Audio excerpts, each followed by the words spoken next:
Hello అండి అందరికీ. ఈరోజు మా ఇంట్లో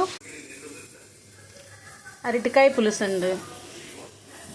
ఈరోజు మా అబ్బాయికి అరటికాయ పులుసు తినాలనిపిస్తుందంట, అందుకని అరటికాయ పులుసు పెడుతున్నానండి. ఇంకా పులుసులో కులిపే మొక్కలు ఇలా గణపులుగా తురుక్కుంటే మొక్క విచ్చదండి. పులుసు ఉడికేదాకా మొక్కగానే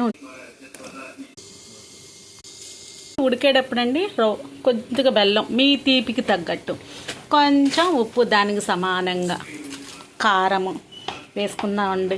ఇలా వేసుకొని కమ్మగా ఉండదాన్ని మన పిల్లలు బాగా ఇష్టంగా తినేలాగా మనం ఇష్టంగా వండి పెడదామండి. చిటికెడు మెంతి పిండి వేస్తే మంచి సువాసన దూతుంది కదండి. అంతలోకి మనం తాలింపులోకండి ఇలా బాయిల్ చేసుకున్న పచ్చిశనగపప్పు వేసి వేయించుకుంటే చాలా, శనగపప్పు వేగి బాగా రోస్ట్ అయ్యి నోటికి కర్రలాగుతుంది. కారం మిక్సీ పట్టేసుకుంటాం. క్యారెట్ కూర అయిపోయింది.